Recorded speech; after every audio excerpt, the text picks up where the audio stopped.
Fala galera, tudo bem? O assunto de hoje por aqui é Champions, vamos falar aí do jogo de ida do Barcelona contra o Napoli, o jogo no São Paulo, o jogo em Nápoles, na Itália, e 1-1, né? 1-1 que mantém tudo bastante aberto, bastante indefinido, pensando aí nessa sequência de Champions, nessa sequência do que serão aí os próximos 90 minutos desse confronto. Convido você a se inscrever, se você não se inscreveu, clica aqui embaixo, ativa o sininho, se inscreve, aí aproveita para deixar a curtida no vídeo, compartilhar também e comente o que você imagina para o jogo da volta, com os desfalques. O Barcelona não vai ter Busquets, não vai ter Vidal, com o cenário que o primeiro jogo apresentou, de que forma o Barcelona pode funcionar melhor, ou o Napoli, de que forma muda essa estratégia ou não, pensando na segunda partida.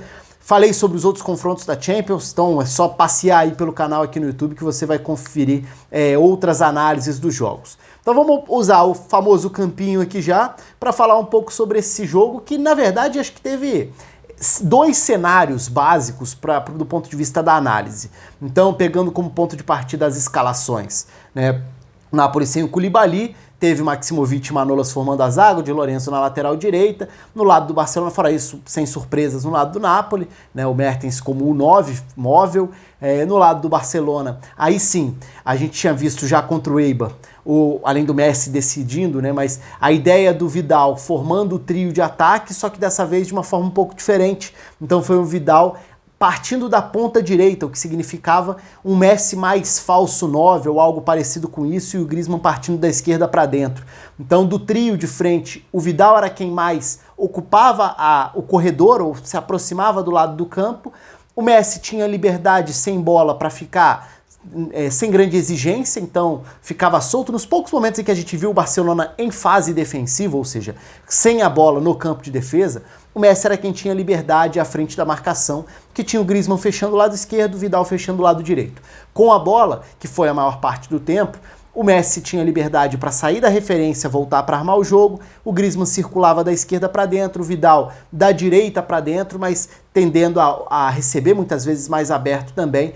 E aí a gente vai entrar em alguns aspectos importantes dessa questão do duelo tático mesmo, à medida em que eu for falando um pouco mais dessa distribuição das peças e das dinâmicas e das estratégias. Um ponto de partida importante. O Gattuso tinha falado sobre como ele entendia que o Ter Stegen condiciona a ideia. E como que o goleiro adversário condiciona a sua estratégia de abordagem em relação ao adversário. O Gattuso comentou sobre a capacidade do passe do Ter Stegen no passe longo. E como, diante do Barcelona, a ideia de pressionar alto não seria a melhor possível na cabeça do Gattuso, pelo impacto que o Ter Stegen tem. E se a gente olhar para o fim de semana, acho que isso fica muito claro. O Eibar é um time de marcação, pressão no campo de ataque, de tentar sufocar a saída de bola. O Ter Stegen acertou muitos passes longos, desafogando uma marcação encaixada lá em cima, que é o que o Eibar faz. O Eibar começou dando trabalho para o Barcelona, depois virou goleado, o Messi brilhou. Mas o início de jogo foi desafiador e o Ter Stegen era uma saída importante por essa capacidade de passe. Então o Ter Stegen, além de salvar lances importantes como goleiraço que é também um jogador que fica confortável no momento de saída de bola como uma opção de passe, e com um passe que ajuda a romper e a furar a linha de marcação, a quebrar um pouco desses encaixes de quem se propõe a marcar lá em cima. Resultado, o Napoli não quis pressionar lá em cima, ficou lá atrás. E o ficar lá atrás é importante diferenciar aí o que significa, né? Não é que ficou lá atrás tentando sobreviver do jeito que dava, não. A organização do Napoli foi a partir de um bloco de defesa, de um bloco de um time que marcava numa faixa mais recuada do campo. Então era uma faixa que marcava um bloco médio, mas mais baixo até do que isso, né? Se a gente for separar em partes do campo, um bloco alto seria o bloco marcando lá a saída de bola do Barcelona. Um bloco médio, mais ali no meio do campo. Um bloco mais baixo, mais perto da sua própria área. E o Napoli alternou entre esse bloco mais médio, um bloco mais baixo até, porque permitia que o Barcelona tivesse a bola, mesmo no meio-campo, no círculo central, com os zagueiros distribuindo sem qualquer tipo de incômodo ali nessa pressão, que na verdade começava a ser mais forte, mais perto ali da defesa, com a marcação muito bem definida e com algumas ideias, alguns princípios desse movimento, dessa organização sem bola definidos também. E era muito a ideia de marcar bem agrupado por dentro. Então você pode marcar, primeiro, né, tem as alturas do bloco, e a gente está falando de que faixa do campo esse time vai ficar agrupado para se defender. Essa parte eu falei. E tem a largura desse bloco também. E o que é essa largura no caso? Quão preocupado o Barcelona está em marcar, o Napoli está em marcar os lados do campo ou a faixa central do campo? Então pode ser um bloco de maior largura, ou seja, com os laterais mais espaçados em relação aos zagueiros, espaçando um pouco mais a linha, mas se preocupando com os corredores, ou pode ser um bloco ainda mais compacto e agrupado, com menor largura, e foi um pouco do que o Napoli fez. Então qual era a ideia do Napoli olhando a partir disso? Marcar muito por dentro, tentar impedir que o Barcelona tivesse espaços por dentro para acionar na entrada da área a movimentação do Messi, o espaço entre as linhas, que costuma ser importante. Então, o Napoli tinha o Diego Demme entre as duas linhas com 4, Callejon Insigne voltando pelos lados do campo nessa linha com 4 e só o Mertens à frente, iniciando essa marcação, mas muito mais como uma peça que iniciava as saídas, as transições para o campo de ataque. E como a maior parte do campo, lá no início do vídeo eu falei que o jogo teve duas fases, dois momentos que para mim foram os cruciais para análise, isso tudo faz parte do primeiro momento, que é o momento mais frequente, o momento em que o Barcelona tem a bola, o momento em que o Barcelona tenta furar esse bloqueio de um Napoli fechado, de um Napoli tentando marcar mais atrás, tentando reduzir esses espaços para que o Barcelona criasse por ali. Então o Messi tinha liberdade, voltava, tentava participar um pouco mais recuado. O De Jong aí tá um ponto importante também, já do lado do que você tinha, né? Dentro dessa estrutura de 3 meio-campistas, Busquets à frente da defesa, os zagueiros muito influentes nessa tentativa de saída de bola, e de um lado o Vidal como um atacante, né? Mas não era nem o Vidal que eu ia falar, ele fala De Jong de um lado e Rakitic do outro. Então o Rakitic à direita e o De Jong à esquerda. Mas o Rakitic mais presente até na distribuição, mais próximo do Busquets do que o De Jong. Então o De Jong ficou muitas vezes se projetando para ser um jogador de uma outra altura do campo, para receber muito mais ali, infiltrando, dando opção, entrando na área, próximo do Messi, às vezes até compensando esses movimentos que o Messi fazia para voltar, recuar e participar. O Messi foi muito mais esse cara que tentava ajudar na organização desde trás. Em dado momento do primeiro tempo, a gente começa a ver o Messi tentando achar esse espaço. Como eu falei, se o Napoli marcava por dentro, os corredores naturalmente ficam mais expostos, ficam mais vazios para que o adversário explore. E aí acho que foi a grande dificuldade do Barcelona. O Barcelona não teve exatamente esse movimento para romper as linhas de marcação. Então o Barça tinha a bola, trocava passes ali lateralmente, mas esse movimento da ruptura, da diagonal, do jogador que vai incomodar de fato a linha de defesa e vai se projetar para receber em profundidade, essa profundidade quase não existia. Então o que faltava ali? Faltava o lado do campo aparecer para acelerar, virar essa chavinha. Tantas vezes a gente já viu Messi e Jordi Alba, por exemplo, combinando para essa aceleração no tempo certo da projeção do passe para depois retornar na entrada da área para uma finalização. Foi o Júnior Firpo quem jogou. O entendimento com o Messi é inferior, embora o Júnior Firpo também tenha as características de um lateral para se comportar como ala, para explorar o corredor, para ir ao fundo, para tentar dar profundidade pelo lado. Isso não funcionou tanto assim, o Callejon ajudava a proteger por ali também, mas mesmo que os lados do campo estivessem mais vazios, o Barcelona não foi capaz de explorar isso bem dentro da primeira etapa. Então o Messi passa a se colocar muitas vezes ali encostado na lateral direita, porque era a faixa do campo que tinha menos gente, estava menos ocupada. Por ali o Messi conseguiria ser racionado. E aí ele recebeu a bola algumas vezes ali para tentar partir para dentro, buscar um passe em diagonal, alguma coisa do tipo, mas também não foi a melhor partida do Messi, longe disso. Foi uma partida em que ele errou muito mais do que acertou, embora tenha tentado em diferentes áreas do campo, partindo de um falso 9, virando um meio-campista, em outros momentos recebendo mais colado à meia-direita. Não foi um Messi capaz de desequilibrar dentro desse cenário. E se essa era uma fase, se esse era um aspecto importante do jogo, o momento em que o Napoli se organizava sem a bola e tentava frustrar uma posse de bola pouco produtiva do Barcelona, qual era o outro momento interessante? Talvez tenha sido para mim o mais legal, assim, do ponto de vista de qualidade mesmo. Porque nesse aspecto, tentar furar um bloqueio de defesa adversário, o Napoli teve a sua estratégia, o Barcelona foi muito pobre na questão de desafiar, de gerar problemas, de criar situações. Então o primeiro tempo do Barcelona foi extremamente pobre do ponto de vista do que fazer com a bola para encontrar soluções ou pelo menos alternativas. O único caminho que se apresentava o Barça não soube explorar, que era a questão dos laterais, que deveriam ser esses caras para abrir o campo.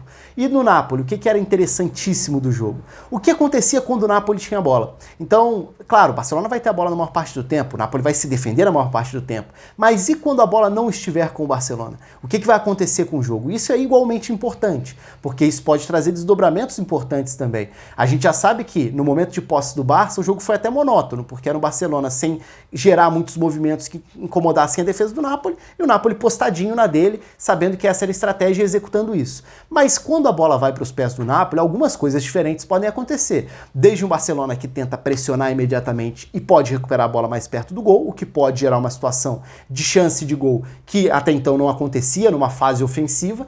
E outro cenário é, o Napoli vai conseguir incomodar o ataque, vai conseguir dar trabalho, levar essa bola até os homens de frente, estando tão distante do ataque. O Napoli muitas vezes é um time que pressiona lá em cima, mas não foi o que tentou fazer por conta dessa abordagem estratégica diante do Barcelona. Então, ao recuperar a bola, como vai fazer essa bola chegar à frente? Vai ser numa saída mais direta? Não tem tanto esse perfil. Poderia até ter se fosse o Milik, que entrou no segundo tempo. O Milik tem mais o físico para brigar pela primeira bola, mas a mobilidade dos jogadores de frente é muito interessante. Então essas transições com campo aberto podem incomodar, mas o Napoli não é um time que gosta de se livrar da bola. Então a saída de bola do Napoli virou para mim o ponto alto técnico e tático do jogo, porque o Barcelona queria pressionar para recuperar rapidamente a bola, para voltar a ter o controle da bola e eventualmente ter a chance de acelerar um ataque sem ter que trocar tantos passes, sem objetividade, mas o Napoli já tinha mostrado essa característica outras vezes, com o próprio Gattuso, inclusive. Eu cheguei a fazer um vídeo aqui no canal do Juventus e Napoli pelo Campeonato Italiano, e foi um jogo em que o Napoli vai muito bem. Para mim, o grande mérito do Napoli foi justamente a capacidade para, a partir de uma grande saída de bola, superar a tentativa de pressão da Juventus e elaborar seus ataques a partir dali. E foi exatamente o que aconteceu em alguns momentos do primeiro tempo, inclusive no próprio gol. O gol do Napoli sai, sim, de uma bola que o Junior Firpo não conseguiu dominar, que ele não conseguiu controlar numa tentativa de passe do Zielinski, mas isso, na verdade, é só uma parte do processo, né? O Napoli ficou com a bola 1 minuto, 1 minuto e 20, 1 minuto e meio, até fazer o gol. E o gol vem de uma longa troca de passes em que o time tem muita paciência para furar a tentativa de marcação adiantada do Barcelona, e aí vem as triangulações e vem uma questão que é muito interessante de acompanhar, porque quanto maior o risco, maior a possibilidade de recompensa. Isso vale para várias coisas, não só para o futebol, mas você sabe que vai correr o risco ao tentar trocar passes rápidos, curtos, de primeira, perto da sua própria área. Se você perde a bola ali, se você erra um passe, você pode dar um gol de presente e esse gol pode acabar com o jogo e com o confronto. Todo mundo sabe disso. Mas, ao mesmo tempo, essa troca de passes muitas vezes vai ser o que vai atrair marcadores do adversário, e se essa troca encaixa, você elimina 2, 3, 4 jogadores e fica com um campo mais disponível, mais aberto para tentar avançar. E aí, invertendo a jogada de um lado para o outro, você eliminou, por exemplo, a saída de bola pelo lado direito, você atraiu muita gente para marcar ali para tentar pressionar. No que você conseguiu superar essa marcação, o campo está aberto, você inverte para o lado esquerdo, tem metros e mais metros para avançar por ali, e enquanto o time inteiro vai precisar correr para trás tentando compensar esses buracos, você tem espaço, tempo para elaborar um ataque. E o gol do Napoli sai muito a partir daí, embora, de novo, tenha sido uma falha individual também, tenha sido a reação rápida do Zielinski também, é uma bola que ficou viva depois de um domínio ruim, para dar sequência ao lance e aí sim gerar o gol.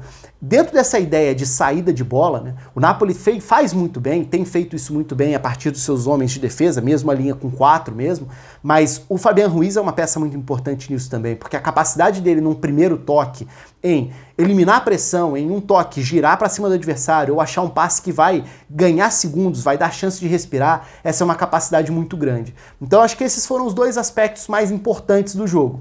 O cenário que o Napoli resolveu adotar estrategicamente, as dificuldades que isso trouxe ao Barcelona, que teve muito pouca qualidade e repertório para gerar alguma chance de perigo, e a qualidade do Napoli na saída de bola para conseguir ganhar metros, ganhar segundos com a posse da bola, respirar diante de um Barcelona disposto a marcar em cima, recuperar rapidamente a bola. Esses foram os dois grandes pontos do jogo para mim. No segundo tempo, é verdade, o Barcelona volta conseguindo explorar melhor os lados do campo, e aí tem também o aspecto importante, a saída do Rakitic e a entrada do Arthur inverte um pouco esse papel dos meio-campistas que eu citei no início, né? Agora é o De Jong quem se aproxima mais do Busquets na saída de bola e é o Arthur quem está numa faixa mais avançada, e o Arthur consegue em alguns lances também dar uma dinâmica maior.